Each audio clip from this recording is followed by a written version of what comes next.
All right, so we have a lot of stuff going on, guys, on the back, so that's why I haven't been on voice that much and everything, because we have a lot of work to do, and this weekend should be very, very interesting, and also this upcoming week. So very excited about all this stuff. But today we're going to be talking about the best token in the whole crypto market, which is BNB. Better than Bitcoin, better than Ethereum, better than anything else is BNB. I've been a strong supporter of BNB even before they were on the top 10 of the coins. And I wrote a Reddit post a long time ago, well, not a long time ago, a few months ago, when BNB was about 190, and I made the case for BNB to be at $698. That's one of the few times where I actually put a price point. And if you're curious, BNB peaked at 692. So we're within $6 of the prediction, which is kind of funny. And I'll go through some of the rationale why it made me put that price point of essentially $700 on BNB, and I still very much believe in that price point. And actually, I think BNB being at $1,000 is almost as close to a guarantee as you can get. It's going to happen sooner or later. It's almost unavoidable. So first off, what is BNB? Like everybody knows, that's pretty much the token behind the whole Binance ecosystem. It's used extensively in the exchange and has a wide range of applications. But the circulating supply of BNB, which right now is about 175 or 174 million, is actually a lot more deceiving than people think. The real circulating supply is much, much lower, and the demand for it is much, much higher than people think. So one of the first things that Binance did a while back is they introduced the whole bundling mechanisms to consume the tokens, and that's awesome. And it has always created this positive pressure. It just has all these benefits. But one of the things they did, and they didn't say that this is the reason they did it, but I think that the reason why they did it was to avoid being classified as a security. They decided to freeze, or not freeze, to just essentially never sell a single token from the team allocation. So in essence, they had about 80 million tokens which belonged to the team, and CZ essentially announced at the time they were worth more than $1 billion. Now they're worth far, far more than that. I think they're worth like maybe 20 times as much, maybe 20 or 30 billion. And he essentially announced that they will never sell a single one, and they're just going to be burned over time within the regular burning mechanisms of the token. So when you actually look at how many tokens that is, that's 53 million that are unlocked plus 60 million that's still locked. And those addresses exist in the Binance old chain. So there's two chains. There's the smart chain that most people use because that's where Yummy is and a few other coins and all the smart contract stuff. But there's the old Binance chain, the one that starts with the BNB address. And that's where the team tokens are at.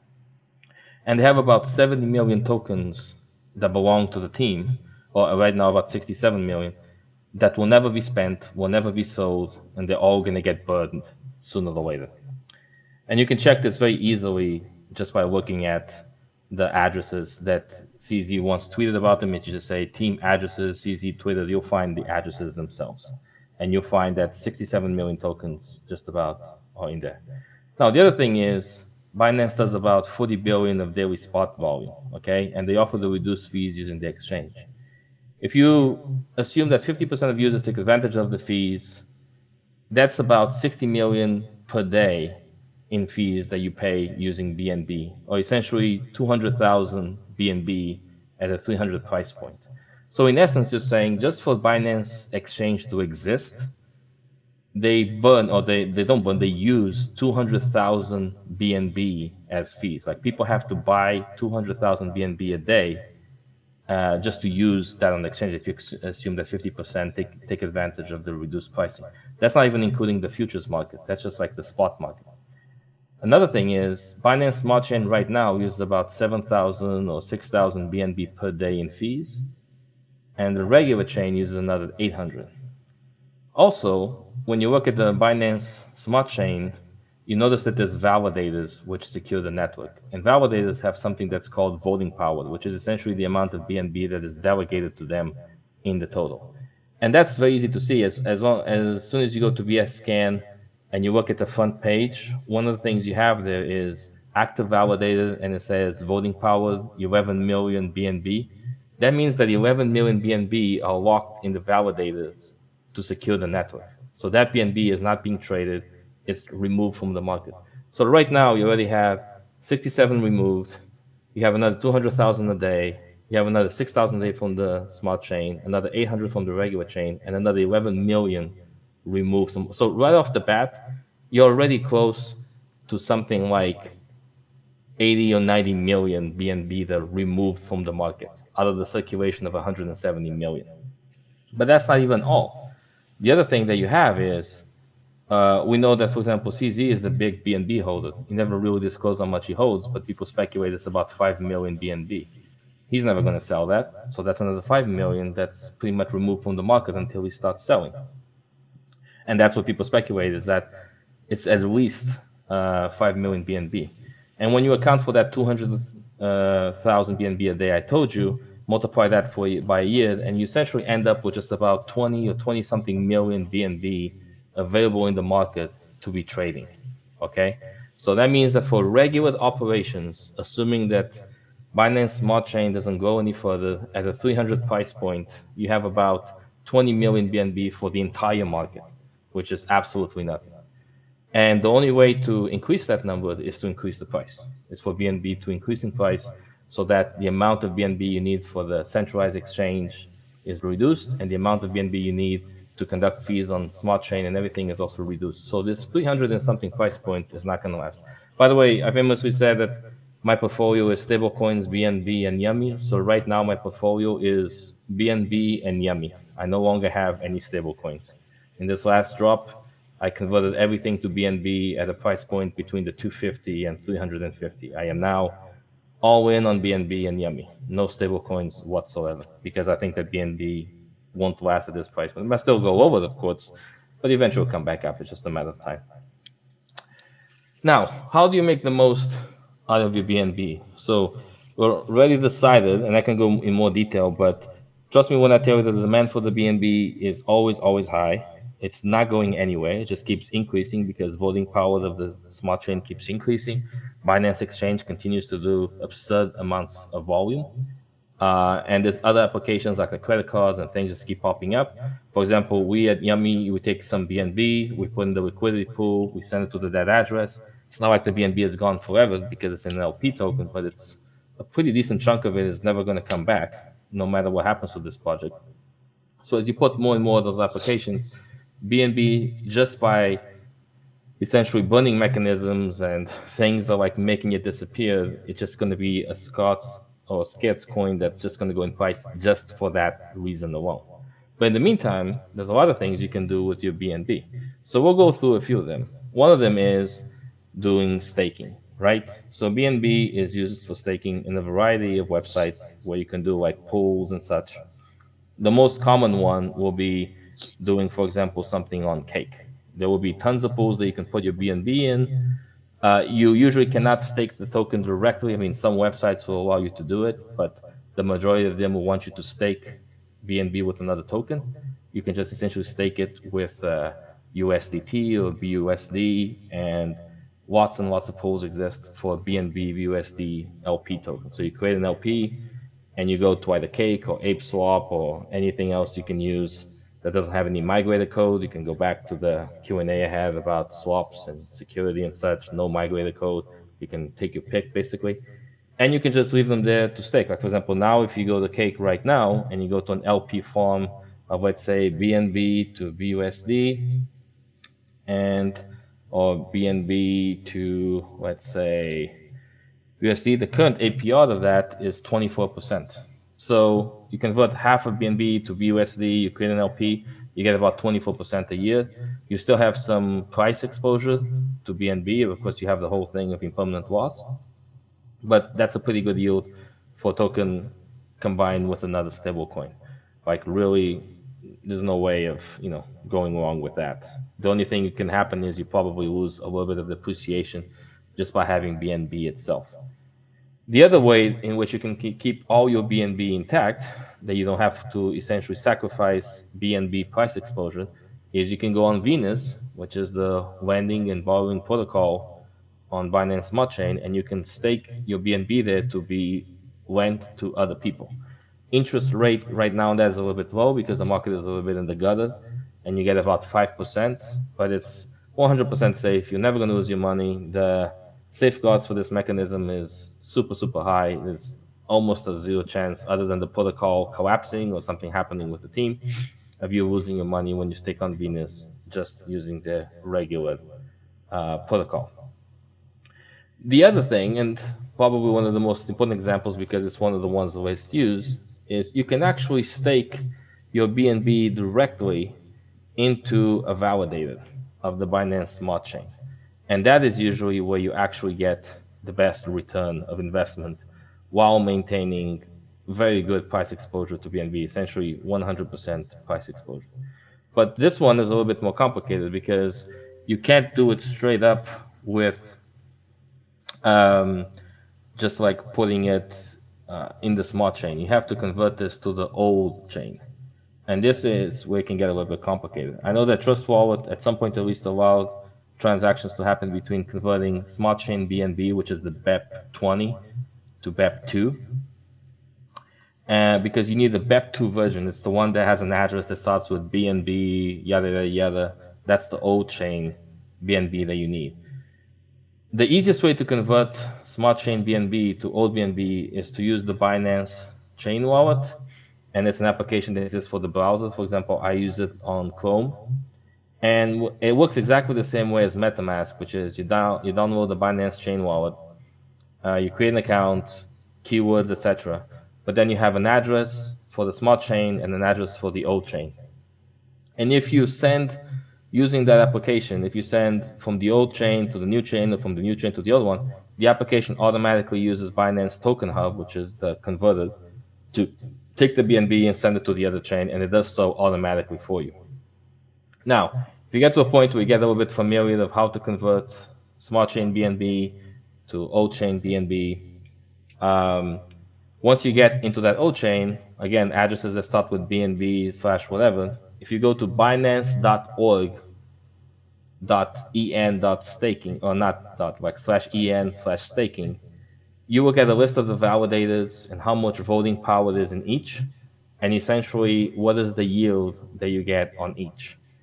And staking to validators is pretty cool because the yields are usually always above 10%. It's very rare for you to have an active validator with a yield below 10%. They're usually between 10 to 15. If BNB, if the transactions start going up quite a bit on the smart chain, the yield goes up because this is all dependent on transaction volume. So if you stake to a validator, you usually can rest assured you're going to get at least 10% yield, and you're probably going to get about 13 to 14% yield on the moving average basis. But there's a few caveats to this. First off is the conversion to the old BNB, like we talked about, which could be a little bit of a hassle. But for network security, because this is a proof of stake network, there's a delay every time you stake your BNB and every time you withdraw your BNB. So whenever you stake your BNB to them, it takes 3 days until you start receiving the first reward, the first yield. But when you unstake, it takes 7 days for you to get your BNB back. So for example, if BNB starts going crazy and then it had a huge pump and you feel like you want to sell, if you start withdrawing, it will take 7 days until you have it back in your wallet before you can sell. The reason why they do this is to prevent attacks where people would just remove a huge amount from a validator and immediately put it in another validator and try to double spend and all that. Having that 7-day delay prevents a variety of attacks from happening, and that's why they implement it. It also helps with discipline. Like if you're staking BNB there and you're getting a nice yield every day, you'll think twice before unstaking and trying to sell it on the market, and actually will make you hold the token for a lot longer than you would otherwise because it's such a hassle to remove. And more often than not, that's a big advantage. So like a lot of people that, for example, saw the jump to BNB at $300 or something, or $250, many of them might have not withdrawn, and they caught the whole swing up to the 600 and something, and in some ways it was an advantage. But obviously it makes it also harder for you to react to market moves and do those changes. But it is the way that if you want to have exposure to BNB 100% and you want to go with the swings of the token while still having a very nice yield on it, you can go and just stake directly to the validator. You're helping with the network security. It's something that's fully controlled by, the algorithms are controlled by Binance, not the validators themselves. The validators cannot take your BNB. That's not how it works. you delegating your BNB, it doesn't mean that it leaves your wallet. It's just a transaction you put in saying you're signing this BNB to that validator. It still stays in your wallet. So even if the validator goes offline or disappears, you're automatically unstaked, or you can redelegate to another validator if it goes inactive. You have to kind of keep an eye on it, but it's not complicated at all. And that is essentially the best option. So the options you have is, and there's many other websites, and people DM me about other websites and such, and it's true, there's more websites that you can stake your BNB, but usually the options are a little bit the same. Is you either stake BNB itself in the pool, which depending on the size of the project that offers the pool, you can have very high yields to pretty low. You can stake them in an LP farm, which is probably the most common thing, because people have a lot of BNB like that because it prevents them with to price exposure of BNB, gives a little bit of stability, helps with volatility, and the yields tend to be pretty good. They tend to be, even in a place like Cake, the 20% in other swaps, like for example, another popular one or recently is, for example, Ape Swap is another one, and the current BNB farm is right now, let's see, how much is it offering the BNB to BUSD? It's offering 56%. And this is also very popular swap. So essentially, by having half BUSD and half BNB, you're getting a 56% yield, which to a lot of people, that's more than enough. They don't care so much about the price exposure. And then finally, the third option will be landing on Venus, which is really kind of the way that you kind of explore the volatility a little bit better. You have full token exposure. Sometimes when the market is really going crazy, the yield on something like BNB can be 15 or 18%, but usually it's about 10% or less. But you're fully protected by the algorithm to essentially never really lose any funds because of people getting liquidated before that happens. So that will be like your third option. And your last option is validated staking in the old chain, where you can usually get a yield between 10 to 15%. So you're probably going to get an average of 12, 50%. When the transactions go up, you can get yields of 20. And not even that long ago, a couple of months ago, you could routinely get yields of 30-something% when you staked on the validator, simply because the transactions were moving up so fast and the voting power wasn't keeping up. So that's also a very good option if you want to maintain complete price exposure. Me personally, I like having BNB USD LPs in like a known farm, like either Cake or something else, or staking directly in the validator. And right now, pretty much all my BNB is being used in validator staking, where I'm getting an average of about 13% yield on the BNB, while again having 100% price exposure to the BNB token itself, which I feel it's going to be very bullish.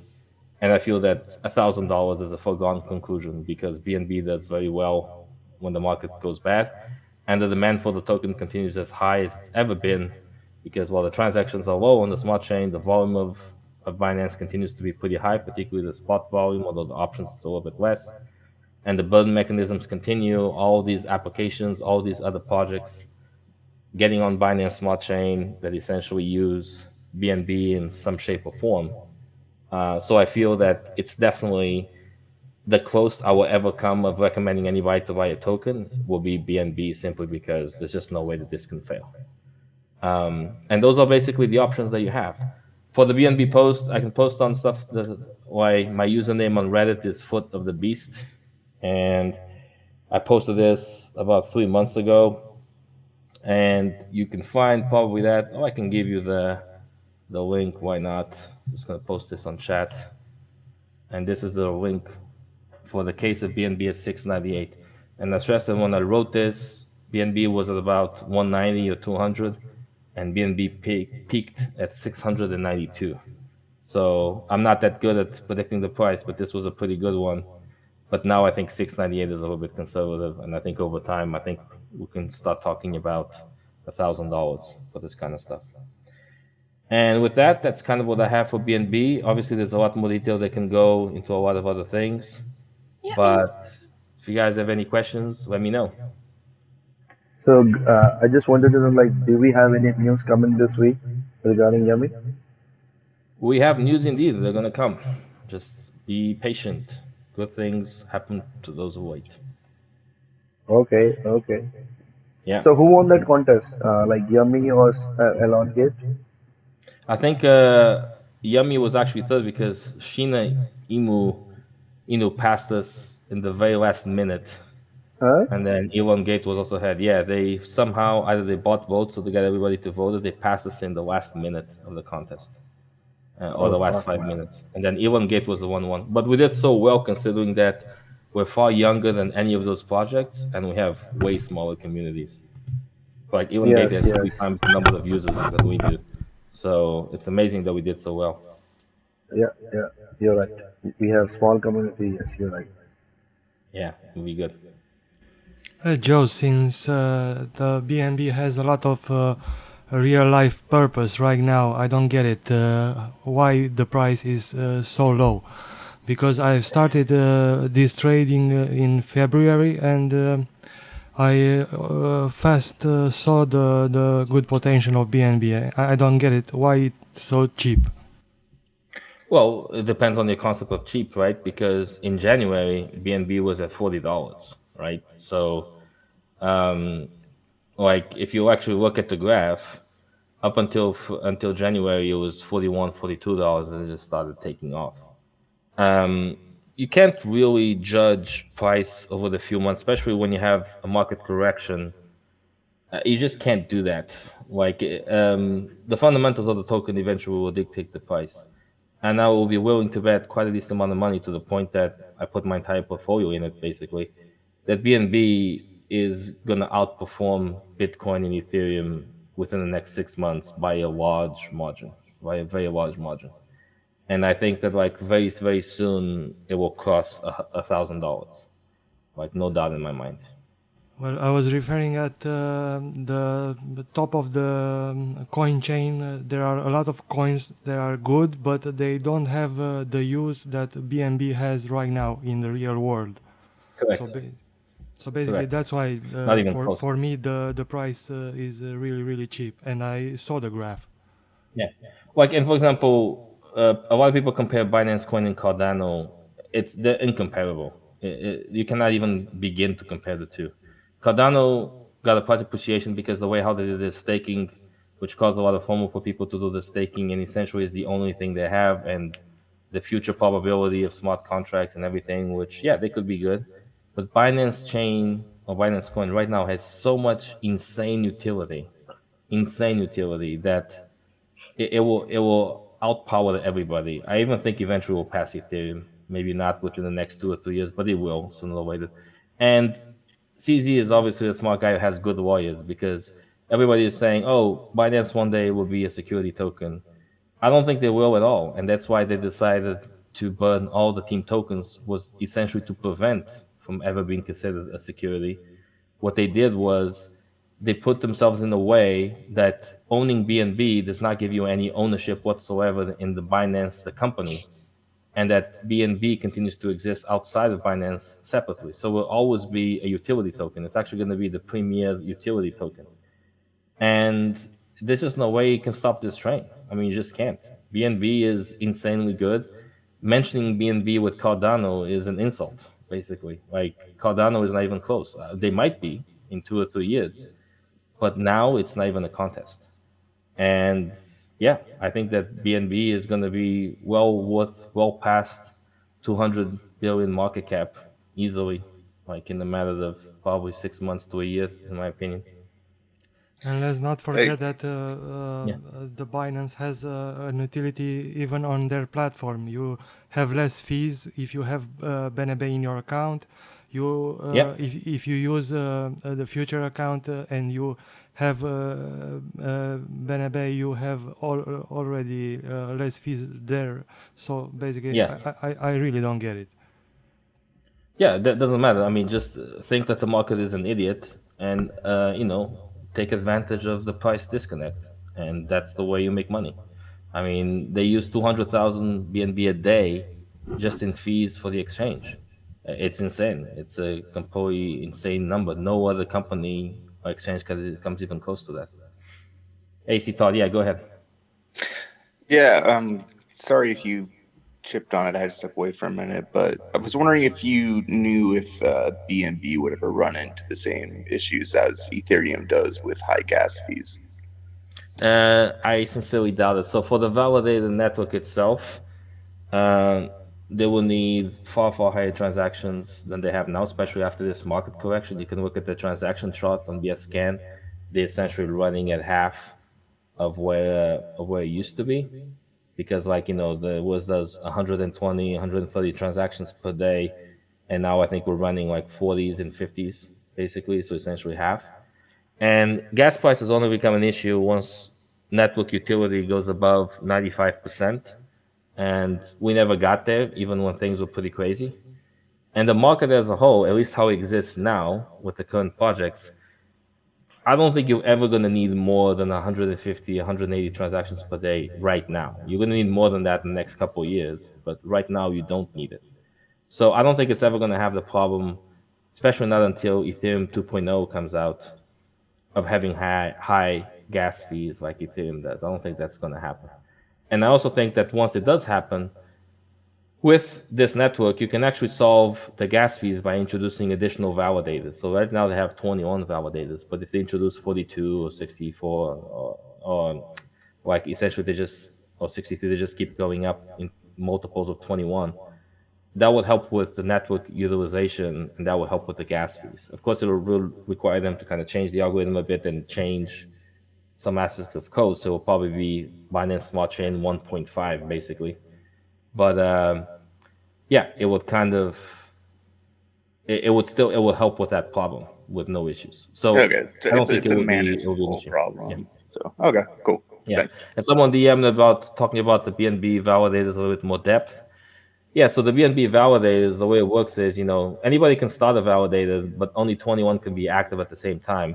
For you to start a validator, I believe the minimum that you have to self-delegate, meaning your own individual stake as a validator, is 20,000 BNB or 25,000. I think that's the minimum. So you need quite a bit of change to start that. And then other people delegate your BNB or their BNB to you. And in essence, that's how the network works. Now, the problem with the validators, when you're staking to a validator, which you have to convert to the old chain, and again, going through that process that I mentioned, is that the validator has to stay online all the time. If they don't stay online all the time, they get a little bit penalized, and they essentially get, they can be jailed or something like that. Or if they attempt to double spend, they get a huge fine. So essentially, the validator has to behave, which all of them do, but sometimes they go offline for whatever reason. And if they go offline, they risk getting kicked out, and then a new validator comes in almost immediately. And once you get kicked out from the network, it's pretty hard to come back in because there's a queue of validators to join, because honestly, these guys are making so much money that everybody wants to join BNB as a validator, because you essentially make, I think, something like $50,000 a day by helping the network kind of like being secure, which is insanity. Wow. So that's kind of like the biggest risk, is that when you stake to a validator, let's say you stake to 10 different ones, you have 10 BNB on each because you want to kind of separate, the pot. One of them goes offline, you can redelegate your BNB to another validator immediately, and after 3 days, you start getting rewards from that new validator. So you kind of have to keep an eye on it. Like, it's not like you can just stake to a validator and never look at it again, because if you ever go online, if they ever go offline, then that becomes a problem. Like, you're essentially losing those potential rewards. You have to redelegate to another validator. And also in that part, someone asked me about difference between BNB Smart Chain and Wrap BNB. So BNB is the old chain, exists with BNB address, BNB, whatever. And when you go on your Binance.com account, if you have a Binance.com, Binance.us only works with BNB, the BEP2, like the old one. But Binance.com works with both. When you select the option to withdraw, he gives you 3 options. He gives you BNB in BEP2, in BEP20, and in ERC20, which is Ethereum standard. That's because BNB used to exist in Ethereum network before they created the first original chain, the original BNB chain. And you can still withdraw BNB in Ethereum, basically, in the Ethereum network. And that's what's wrapped BNB in Ethereum is. Okay, it's BNB, it's actually what Binance Chain does with other tokens. Like, the Bitcoin that exists in Smart Chain is not exactly Bitcoin. It's someone sent Bitcoin to an address that Binance has, which is kind of like the proof of funds. and then they create a wrapped token in the smart chain that you can trade as Bitcoin. But in essence, you're not moving Bitcoin from the Bitcoin addresses. You're just moving wrapped Bitcoin across the smart chain network. That way, they allow people to trade Ethereum, Bitcoin, Cardano, whatever, on Binance Smart Chain using very low fees. But you're not really trading those tokens per se. You're trading wrapped versions of those tokens. Essentially, tokens that symbolize that Binance has ownership in some contract address of that particular token. So that's what wrapped is. The old chain is still somewhat utilized. For example, when we do donations, when Big C was doing donations to the Binance charity and everything, they use the old chain. That's why the addresses all started with BNB something, because it was the old chain. That's what they used. And the Explorer is different than what BSC Scan has. It's a little bit more clunky and has like less information.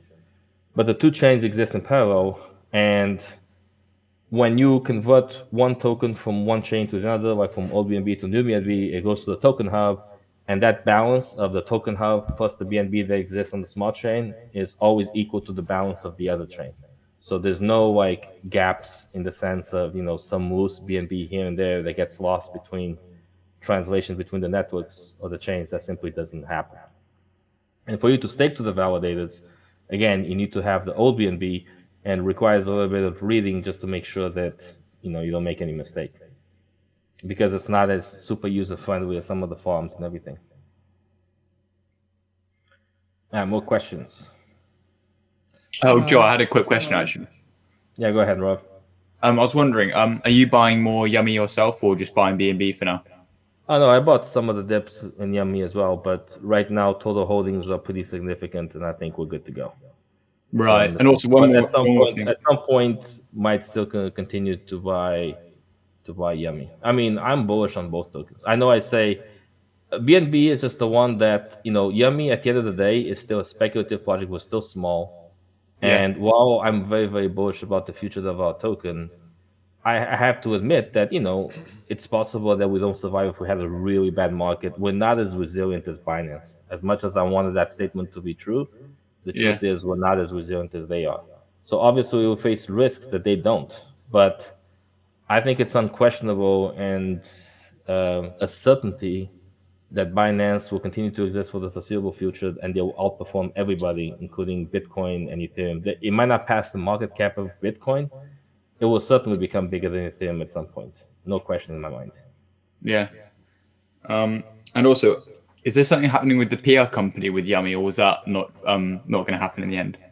No, it is. We're still doing a lot. So, for example, people are talking, for example, about the Telegram users decreasing and everything. First off, you know, the decreasing across all groups, but where we're seeing explosive growth is the Discord channel. So Discord is where a lot of our marketing efforts are getting focused and a lot of our PR stuff, because that's where the growth for crypto is coming. Like we're still going to consider Telegram. Telegram is still a mainstay of our strategy. We're going to stay focused. There's always going to be Q&As here.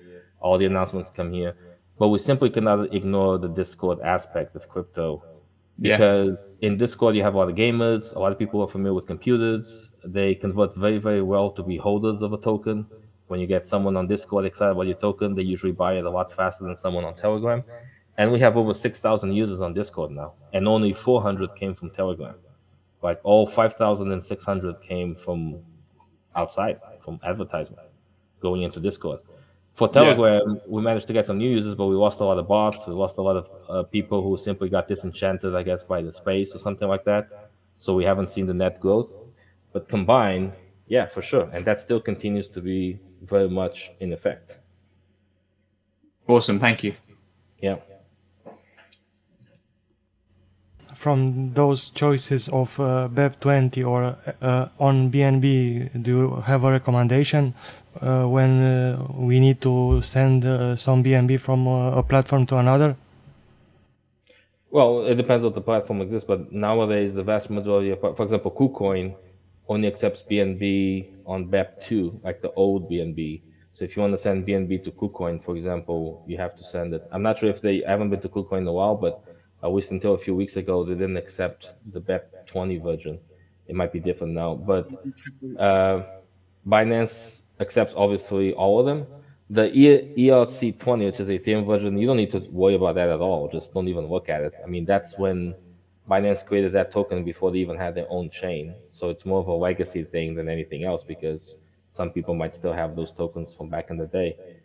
But just use the BEP20 whenever it's allowed. But PancakeSwap, all these guys, everything about the smart chain, everything uses BEP20. So that's probably the easiest format to work with. Okay, thank you. Yeah. Any more questions? Actually, one more thing, Joe. I did notice on the Discord that there were some sort of users which obviously weren't interested in Yummy and some of that the general chat. So I guess there are going to be people who aren't directly who sort of target customer of Yummy though. But I just noticed that in the general Yeah, chat. yeah. I mean, you're getting a lot of users who are like, "What is this coin?" Like they're new Yeah. users, and they're like they came in either through giveaways or like incentives or other parts of advertising, or they click in some links in some article or something like that. But our retention has actually been pretty good. That's why the server keeps growing. Otherwise, you won't see net growth, right? If everybody who joined just left, Yeah, you of wouldn't course. really Yeah. see like an increase. But we've been doing it, and we do exercises for engagement where we post like a link and see how many people go on Twitter. So the secret of KuCoin getting the insane engagement on Twitter is their Discord. So what they do is they do giveaways for people to say, we give $50 to whoever likes and retweets this post of us in this guy's, we posted this, and whoever does that, retweets, likes my comment, can get $50. And on Discord, that's all tracked, and people just go crazy. That's why they get 7,000 likes or 8,000 likes in some of their tweets, because that's what they do. And I think that can be very powerful under the right conditions. When you have a certain tweet that you really want people to hear about, you synchronize with all the, other people on Instagram, with some TikTok guys, whatever. You post a tweet, you tell everybody on chat to show, and then you put a giveaway on Discord. And right now we have 6,000 people. So even if you get 50% of them to vote for that giveaway, that would be another 3,000 votes. But that's how they do it. And it's all been with engagement from Discord. And that's why it's such a big part of our future strategy. Like we have to do that as well. Definitely, man. Yeah, and also, so with the after the Bitmart listing, are you going to plan on doing some influencers then, or it will depend on the market sentiment? Yeah, we have a very specific plan coming for when announcements come out of pushing those a little bit further by using influencers and TikTokers and all that stuff Nice. Yeah. to get that going. So yeah, definitely going to be a little bit different this time. Okay. Thank you, man. I really appreciate your time. Yeah, no problem. Yo, Joe. Yeah, How you doing? You right? I'm doing good. How are you? I'm good. I'm good. Sorry, man. I just jumped in now. Have we got any date for the Bitmart? Not. We're gonna have an announcement of that very shortly. That's all we can say. As in, like within the next few days. All right, perfect. But it's perfect. definitely happening. Yeah. Wicked. All right, that's Yep. all. Thank you. Joe, I just want to tell you that I missed on my Trust wallet and on PancakeSwap to be able to have an order to automatically sell or buy a coin, like let's say Yami for this example. So basically, if I'm going to sell Yami, I will do it just for a move on that exchange in the next future or something like that, because I would like to put an order and go to sleep and have Oh yeah, you're talking about a automatically. limit order. Yeah. Yeah, the So platform. like yeah, yeah. The problem that becomes the reason why you can't do that in things like PancakeSwap and others, although some exchanges try to get around it, is that you will need an oracle to essentially ping the contract all the time and give you the price back every few seconds for then your limit order to be enacted. And that would cost money. Like that would take, you would have to pay that oracle every 5 seconds or every minute or whatever amount you would say for the oracle to figure out, okay, what's the LP price right now? And that's why exchanges don't do it. That's why Cake and all those guys don't have limit orders, because if everybody started doing limit orders and they had all these oracles looking at the price of the token every few seconds to address that, it will cost them a ridiculous amount of money. I'm sure that will be solved in the future, but for the time being, yeah, limit orders are not going to happen. Some exchanges do it, but they charge you an extra fee for it because again, they're paying for that oracle. But right now, yeah, that's probably the number one feature request from Pancake right now is limit orders. They can just put the price target, go to sleep like you do in a regular stock market. Yeah, don't get me wrong, but as I said before, when Yami was growing higher and higher, didn't have a visual confirmation of the process. I'm telling you again, I just started in February, so basically I'm a noob on these kind of things. Understood. And I was missing the whole visual aspect of a trade, and I couldn't control the trade. But then in Binance I don't have a problem. I can put an order and go to sleep, and this is automatically. So I would love something like that on Yami. I think Yami it's a great coin to be able to make those automatic stuff like the usual older coins. I understand. Yeah, we can look into that a little bit more.